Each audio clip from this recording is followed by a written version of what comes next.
Welcome back, everybody. Well, this past year has seen a deterioration of the strategic partnership between the United States and our ally, Pakistan. After Osama bin Laden was killed deep inside the nation's border last April, and a NATO airstrike accidentally killed 24 Pakistani soldiers this past November, diplomatic relations have been stretched nearly to their limits.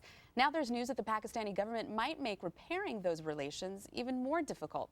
Today, a parliamentary commission tasked with reviewing U.S.-Pakistani ties in the wake of last year's deadly NATO strike is demanding that Washington apologize and, quote, review its footprints in Pakistan. The commission's chief made those remarks before a joint session of Parliament and went on to clarify them by saying, quote, this means the cessation of drone strikes inside Pakistan. The Parliament is expected to debate the Commission's recommendations next week.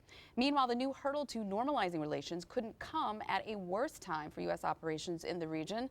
The demands complicate an already deteriorating situation in Afghanistan by threatening a critical supply line for U.S. troops. In addition, drone strikes remain a key component in the war against al-Qaeda and the Taliban, whose members are known to take refuge in the Afpak frontier territory. Well, there's no denying that our partnership with Pakistan plays an integral role in America's strategy in the war on terror. So with this in mind, should Washington comply with the demands of the Pakistani parliament? And what are the consequences of refusing? Joining us at the table is national security expert and senior fellow at the Independent Institute, Ivan Eland. He's also the author of No War for Oil, U.S. Dependency in the Middle East.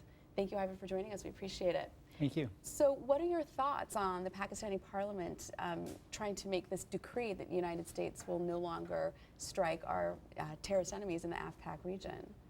Well, I think there will be drone strikes. I think they're just trying to extract a greater price. And some members of parliament have even said that they want to raise the price. So there will be drone strikes continuing. Now, of course, they're not as prevalent as they used to be because as the relationship has deteriorated, it's just not politically possible to do it anymore. Now, there's been some civilian casualties, but not very many with the drone strikes. The issue, though, is whenever you're a foreign power, we're killing a lot more al-Qaeda and both kinds of Taliban than civilians. However, when you're the foreign power, you don't get any credit for that. You always have the deck stacked against you. I just looked at a bunch of historical cases of guerrilla warfare and counter-terrorism, and it's very difficult for the foreign power, even if the other side's causing all the casualties, which in Afghanistan is the same thing. The Taliban is causing most of the casualties, but the Taliban has one great advantage that the U.S. doesn't have, and that is that they're Afghans and we're not Afghans. So that's a big problem in guerrilla warfare. Ivan, you just mentioned that the drone strikes have dwindled over the last couple of years. I think we have a chart that shows some of this. The number of airstrikes in Pakistan over the last, 3 years looks like it's gone down precipitously from 117 a year down to 10 this year, but 64 last year. And we also have the number of al-Qaeda deaths that have occurred over the last couple of years in Pakistan, and that's down as well. Down from 801 in 2010 to 73 so far this year. Half of the previous total last year, 400 and something. Yeah, I think why? that's both. Why have drone strikes, you mentioned earlier, but why? Why are we seeing fewer and fewer drone strikes in Pakistan? Well, there's a reduced number of targets because they've been fairly effective in getting a lot of the al-Qaeda. And that's, I think, also including, yes, al-Qaeda and Taliban. And the other reason is the political relationship has deteriorated, making fewer possible. So I think you have a combination of factors there. But I think the problem with U.S. policy is that we don't distinguish between the Pakistani Taliban, the Afghan Taliban, and al-Qaeda. And that's always been a problem. Our policy tends to drive them together instead of a good strategist will try to drive a wedge in there, and we haven't done that either during the Bush administration or the Obama administration. Ivan, I want to ask you, do you think that, right now the number one reason that people tend to raise is why we shouldn't leave Afghanistan precipitously, or some people seem to think even in the next few years, is that it would become a safe haven for al-Qaeda again? Do you think that we're sort of oversold on this idea, given that al-Qaeda operates in a number of other countries, and the idea that somehow Afghanistan is sort of like the Death Star and that they would take this over again and that would be the base of all operations for al-Qaeda, it just seems to me to be a bit overblown, but that's the #1 reason people cite for why we should not draw down on Afghanistan. Yes, I mean, you have Yemen, Somalia, any place that's a failed state, but the other problem is in some of these states we've created more enemies, and I would argue that we've done that in Pakistan. Pakistan wasn't as unstable before 9/11 as it has been after the war, and one of those reasons is instead of striking and getting out and saying, if you guys harbor terrorists again, we're coming back with a vengeance. Of course, what we did was we did another nation building mission there, as we did in Iraq, and the #1 thing that our government does not focus on is how much Muslims hate non-Muslim presence on Muslim land, particularly military presence. That's what started bin Laden down this road. Remember the Soviets in Afghanistan, you have the Russians in Chechnya, you have the US in Afghanistan and Iraq. You also have even Israel and Palestine. That's the problem. So time after time, and what drives these jihadists crazy is U.S. occupation. So what you want to do is you want to have a counter-terrorism strategy that has a light footprint. And you can go after the terrorists as tough as you want, but don't occupy their land and don't hand out candy to kids. You need to stay away from the democracy and the nation building because it ain't going to happen in these countries. So leaving sooner is better counterinsurgency strategy. I think you have to strike. Counter-terrorism versus counterinsurgency, lighter footprint, leave sooner, right? But you also said something, strike and say, why don't we go in and strike and say, if you continue to harbor terrorists, there's going to be repercussions, which we never seem to do. For example, I wanted to bring this up. You mentioned the price that perhaps the Pakistani parliament is trying to extract from us. What about the price that we want to extract from them for harboring Osama bin Laden in Pakistan? Also, the New York Times Square bomber in 2010, he was a Pakistani-born man, and the Pakistani Taliban took credit for trying to attack the United States in New York City. I'm looking at a Council on Foreign Relations report here called Pakistan's New Generation of Terrorists, and how the Pakistani Taliban is organizing these tribal men in Pakistan more around an ideological core.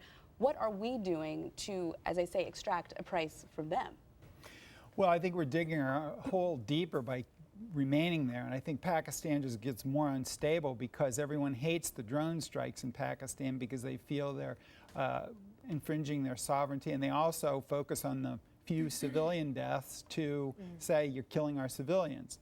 So I just want to be clear about something you're saying. You're saying our presence is making Pakistan less stable. This is in direct conflict for somebody like Mark Thiessen, who wrote an article in the Washington Post saying that by leaving Afghanistan, we threatened to make Pakistan less stable, that it would fall to the extremists. In Afghanistan, its presence. In Pakistan, you're talking about strikes, right? This is right, but we've also had some special forces on the ground there as well. So I think it's a combination of both, and I think a lighter footprint in both places. Now, you probably will lose some capability there, there's no doubt about that, but I think you can work around that. And I think also you probably need less capability there and maybe more capability elsewhere, as you pointed out, in Somalia, Yemen, maybe some other places.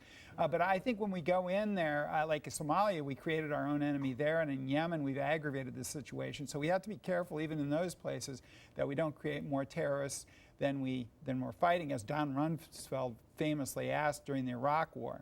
But I just want to press you on this, because this is one of the best justifications given to me, who I am someone who's advocated, let's get out of Afghanistan. There's no goal, much less a goal that's winnable.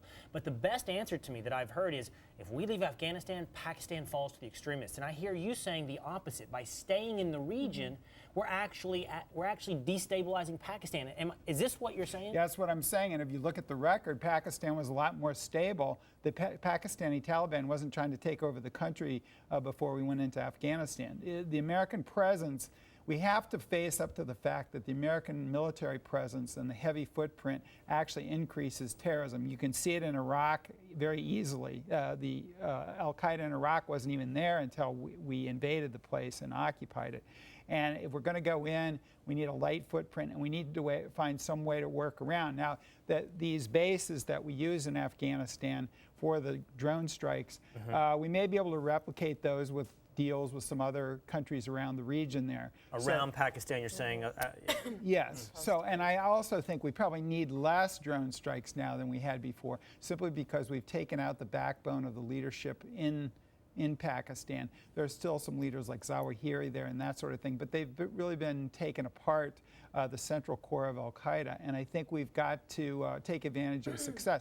And you can make that argument that all hell is going to break loose if we leave.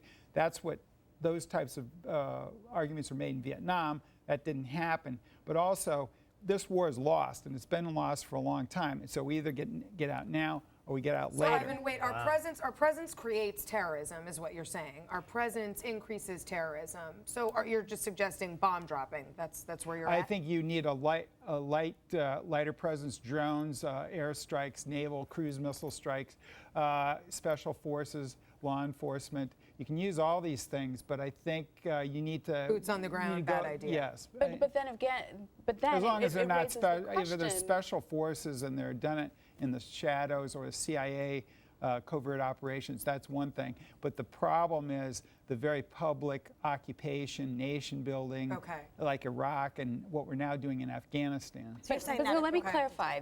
What you're saying is the occupation in Afghanistan and the war in Iraq is radicalizing Pakistan and the Pakistani Taliban that has killed 200 tribal leaders in those mountains in order to assume and usurp it's united control. the Taliban groups. Well, certainly the techniques used in Iraq migrated to Afghanistan, and certainly Afghanistan and Pakistan are kind of artificial countries. The Pashtuns go across the border, and that's where the resistance lies with the Taliban. The other thing is, we have to keep in mind that the al-Qaeda and the Taliban have very different goals. Taliban wants to take over Afghanistan again, and al-Qaeda wants to get at the United States.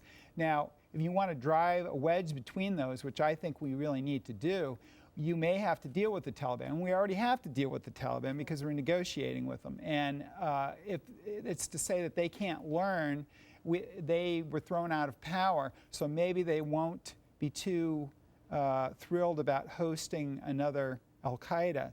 They don't really get along with al-Qaeda very well. But can I challenge that a little bit? That I am looking again at the Council on Foreign Relations and a quote here by General David Petraeus saying that they support each other, they coordinate with each other, sometimes they compete with each other, and sometimes they even fight each other, making it difficult to distinguish between them. And he's looking at this problem of the Afghan Taliban, the Pakistan Taliban, and al-Qaeda as being, sort of, I guess, a little bit more of a mixed problem than what you're suggesting. Well, I think that's largely because they're all cooperating to get rid of the U.S., the foreign occupier, NATO, whatever you want to call it, the coalition.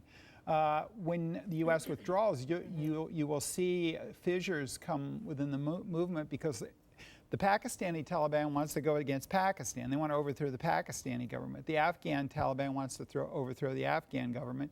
And al-Qaeda is an international terrorist organization which wants to get at the U.S. and the West. So those are very divergent goals. And the problem that we have is we just lump all these people into Islamic militants, and that pushes them together. Right. If you have an external enemy, you may not like the guy, and there have been major feuds between al-Qaeda and the Taliban commanders. You'll stick together because the U.S. is a very powerful force, and it's there now. But we're losing the war in Afghanistan because even if you have gains in Helmand province and around Kandahar, the insurgents just move elsewhere. Right. And they're going to be there. They're Afghans. They live there. They can outweight you. And so you can make the argument, we got to stay there to keep these drone strikes going. But then you say, well, we've been there 10 years. How long do we have to stay?